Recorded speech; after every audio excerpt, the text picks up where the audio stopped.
guys, welcome back to Oz and Elsewhere. I'm Rebecca and this is my booktube channel. In this video I'm doing something a little bit more different, a little bit more casual, where I'm trying to do my first ever reading vlog. So I'm doing this vlog to document this tradition I've had for a few years, which is I start reading this really fat book on the old year and then finish it in the new year. I'm really excited about the book that I picked this year, which is The Bright Sword by Grossman. Actually, so I've read The Magicians. I wasn't a big fan of it because I think that I read it when I was too young, but then I saw so many people praising this book, and when I went back to the US in the fall, I bought it, and I kind of bought it with have it be my tome of the new year for 2024 going into 2025. So that's kind of what I'll be reading, and I hope you'll stick around for some of the updates. I'm hoping to finish it so I'm recording this on December 30th. So I'm hoping to finish it by January 5th because then my mom's coming to visit for a week and I'm not anticipating not being able to read a lot. And I can already tell that I'm going to want to spend a lot of time with this one. So yeah, the rest of this vlog will just be updates plus random New Year's stuff. This is the first vlog update I'm doing, filming it at the same time as the introduction. It is December 30th. I started this book on December 29th. It is, let me check, that's the afterword. So it is 670 pages long. And I'm on page 86. I started this last night. That's December 29th. So for those of you that aren't familiar with The Bright Sword, it's an Arthurian epic, so it's set in the world of King Arthur, except the book starts, this isn't a spoiler because you find out a few chapters in, and it's also on the jacket copy, which I feel like ruins the tension of the first few chapters, but I understand why this happens. So basically it starts after King Arthur's death. The first chapters follow this young wannabe knight named Colum, who has dreamed of going to Camelot, and he's on his way to Camelot, and he gets there and there's just a few drunk knights left. It's none of the big ones. It's not Lancelot, it's not not even Gawain or Parsifal. And they're like, yeah, King Arthur is dead and the Round Table is gone and Camelot as we know it is going to be destroyed. And the book is about what happens after, with some flashbacks going back to the rise of Arthur retold from Grossman's perspective. And so far I can tell this is going to be one of my favorite reads of both 2024 and 2025 because it is so good. First of all, I really love the world building. I feel like it's kind of undoing a lot of the very stereotypical medieval-esque fantasy because it's very rooted in what early medieval Britain would have been like.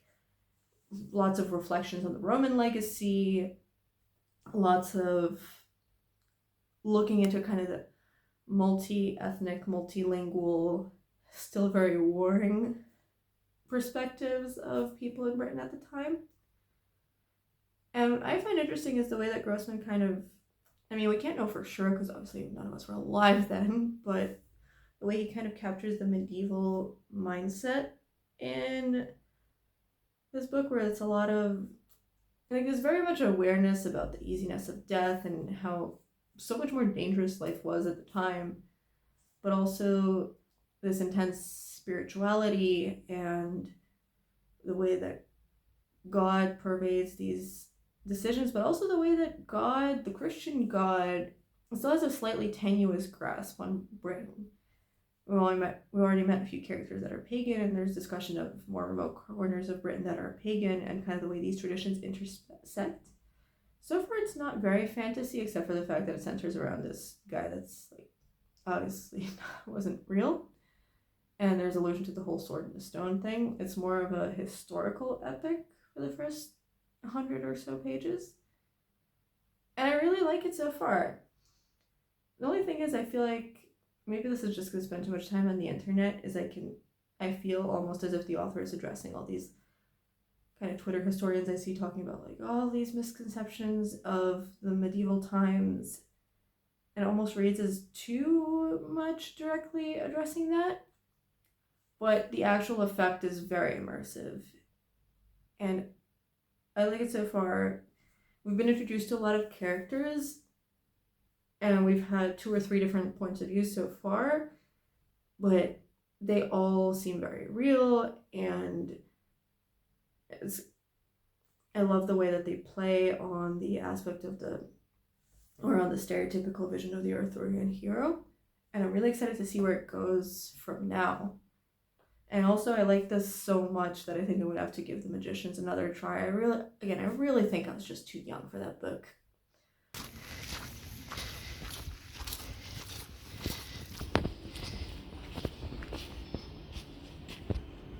Okay, so it is January 3rd, and I didn't have time to film anything really. Turns out I'm kind of bad at this reading blog thing because I've been reading, but the idea of, taking out my ring light, taking out the tripods, figuring out a way to set up my phone while I'm reading is really annoying. Also, I spend a lot of time reading in bed while my partner sleeps next to me, and I'm not about to film the man while he sleeps because I think he'd be uncomfortable with that. My partner had some days off, so then for the New Year's, we, went out with some friends and spent some time with family. Went on a little walk in Nishkabanya, this place in the suburbs of the city that we live in. Saw an old Roman early Christian gravesite, which I think included the clip earlier in this vlog.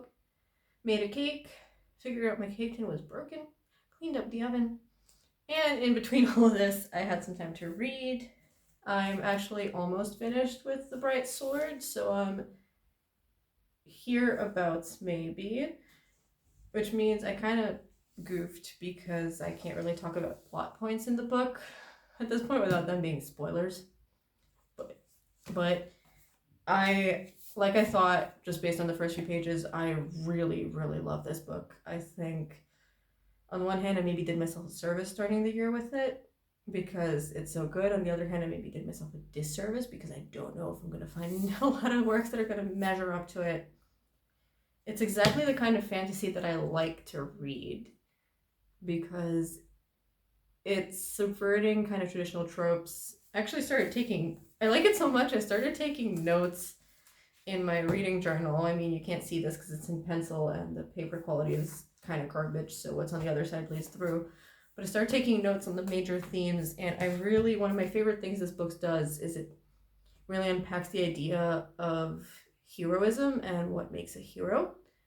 Like I said, it focuses more on the minor characters in the King Arthur legend, as well as Sir Colum, who is the kind of bastard from the Isle of Mull that's middle of nowhere, and he really wants to be a hero but shows up late. And in this book, heroism is not about like some inherent quality like Sir Lancelot and his, I don't know, super fighty powers, or Sir Galahad and his inherent goodness. It's about the choices you make. It's about the choices that these characters make where everything feels hopeless and they don't have the magical godly resources that King Arthur does, and there's very few of them left. But they choose to go on, and they choose not to give up, and they choose to do something that maybe looks stupid because the odds are against them, but they choose to do it because they have this thing that they believe in and they want to fight for it. And it also unpacks what it means to be the hero. So we've got flashback scenes with King Arthur and with Lancelot and Galahad and Gawain and Percival and all of the heavy hitters from the legends. And what's interesting is that I think this is my favorite portrayal of King Arthur, even though he is only there for flashback scenes and one interesting bit at the end, because it shows a very melancholy bit to him where he's this person with all the weight of the world on his shoulders, and he wasn't really expecting to have this growing up. And it's about kind of how he unpacks it and how he managed the weight of this. And there's this one line one character says, I'm not going to say which because it will be a bit of a spoiler. It goes, I expect you all had rather lonely childhoods too to have grown up into the heroes you are now. And like the hero trope, a lot of times, part of the trope is the lonely, the difficult childhood. And it's there only to kind of keep the hero humble or to make the change when he becomes, it's usually he, when he becomes this like super heroic person, that much more dramatic. But what I like about this book is that it really unpacks like, okay, what does it mean when you had this lonely, awful childhood?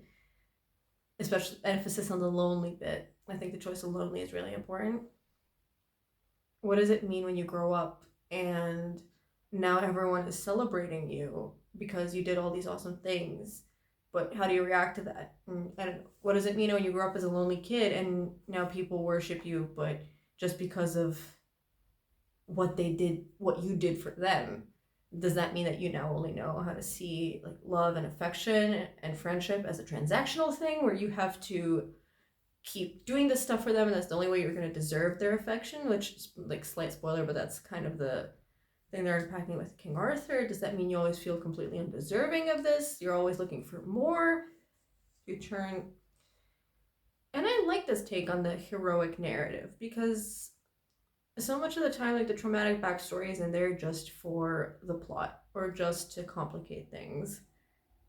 And even though I'm also thinking about something like Pearl Sagal, I hope I'm saying got the name right, wrote this thing a while ago, a review of contemporary literature about the trauma plot and how every book now has trauma as a plot point or as a way to complicate the characters. This was more focusing on contemporary literary fiction. And I'm wondering if Grossman was influenced by that because his fantasy book is talking a lot about trauma and is influenced a bit by the tropes of the trauma plot.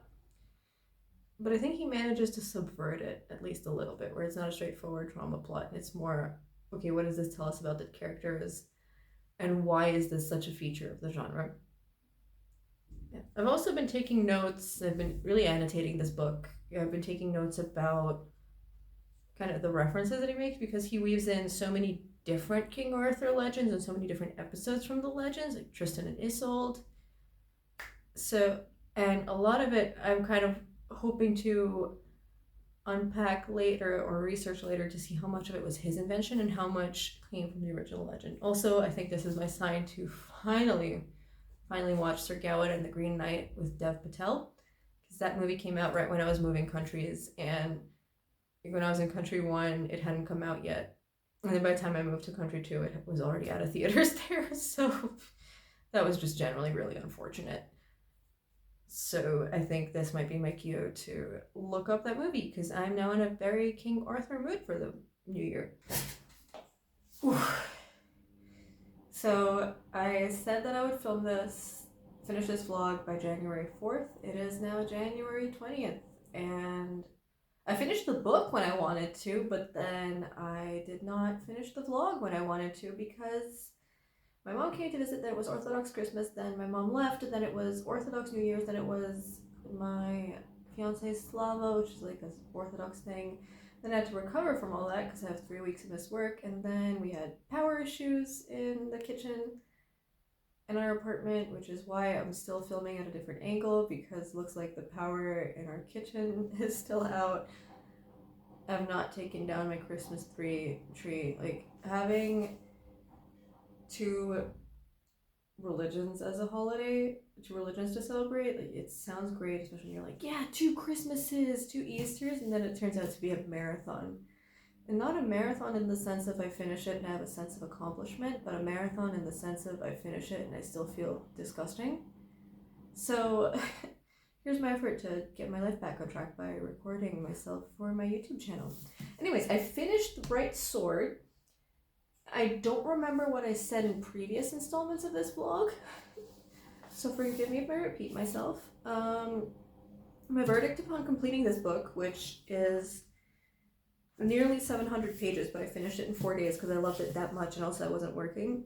I absolutely love it. I love the characters so much. Like, I did this ridiculous thing with my hair because Nimue in the book is described as having like two braids that stick up like horns on her head, and I wanted to do a bit of a tribute to that. And I really love the take on Arthurian mythology. I found that this book kind of goes in tandem with a lot of newer fantasy in the sense that I don't know what I would call it. I actually find a parallel between it and George R.R. Martin's A Song of Ice and Fire in that I think, although George R.R. Martin's books are definitely much grittier and a lot more, um, and a lot more kind of violent and a lot grimmer in their outlook, definitely. But I think his books get mischaracterized as grimdark because there is a thread of optimism running through it and a thread of hope for the state of the human world. Oh my god, my collar's wrong anyway. And I found the same state in this. I mean, the premise of the book is depressing. Yeah, King Arthur or Camelot after King Arthur's already dead and everyone's dead and everyone's gone. But I actually found this version of Camelot a fair bit more enthusiastic than, or optimistic, a fair bit more optimistic than the traditional one. Because first of all, the traditional one, you know it's going to end. And here, afterwards, the characters are forced to muddle through into a new world where you don't really know how it's going to end.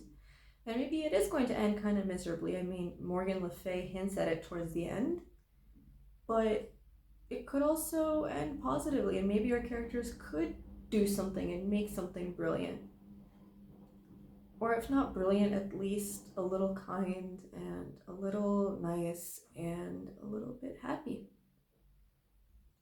And the second bit of optimism I found is that these books, and I think A Song of Ice and Fire, share the thread of it's like heroes, anyone can be a hero. I don't mean that in the kind of peppy thing, like you've got heroism in you. It's the whole thing like you don't have to wait for the chosen one. And maybe the chosen one is going to be depressed and actually kind of bad at being a king, which is kind of the bright swords thesis of Arthur. You know, he's a great hero and all, but the long-term things to be a kingdom he wasn't that great at because he hated himself so much. Or maybe the chosen one, he'll get to the throne and you'll realize he's a much worse king than he was a fighter, which is Robert Baratheon in A Song of Ice and Fire. And then the whole thesis of these books is that you don't really have to wait around for these. And it's far more heroic to just muddle on with your daily life or try to be good when things are stacked against you than to be some massive hero. And I don't want to get into too much detail because I don't like spoiler culture, but I also want to spoil things completely. But I really love what this book had to say about heroism, especially towards the end. I think this kind of dark premise and dark things happen, but the characters ultimately try to be good, based on reviews I've seen, is apparently something that Lev Grossman features in his Magician's trilogy, which, like I mentioned, I hadn't read. I'm going to give it another try, especially because my brother says it's good, and generally on fantasy I do trust his recommendations. The one thing I will say, though, is that I wasn't the biggest fan of the ending. Again, I'm going to try and keep this vague, but as we're getting towards the end of the book, I was like, wow, he's opened up a lot of threads. I really wonder how he's going to wrap it up. There's only this much pages left, and the answer is he didn't. Or a lot of stuff just happened off screen. Like towards the end, there's a fairly major character death that happens off screen, and then it gets explained off screen, where it's just like, oh, X guy is gone. Oh yeah, he went over there. And then it's, wait, should we go over there? Like, oh no, wait, he's dead. And then this is happening in the heat of a moment of a really important political turning point. But at no point afterwards was there like, oh, let's see what actually happened, or can we get more details into his death, or maybe do a funeral. And the ending, I mean, there's this big final battle, which I don't think is really a spoiler to say in a fantasy book there's a big final battle. there's, like some talk about what they're going to do next, and then there's an epilogue, and people keep quoting the epilogue because the last line really is beautiful. I'm not going to read it because I think you need to discover it for yourself. But the epilogue follows only one character, and a few characters get mentioned kind of like, oh yeah, and then this character did that, and then they died in this way. But a few of them don't get mentioned at all, especially some really major ones. We get absolutely no insight into what they said. They don't even get to say, like, oh, I'm going to do this after the battle.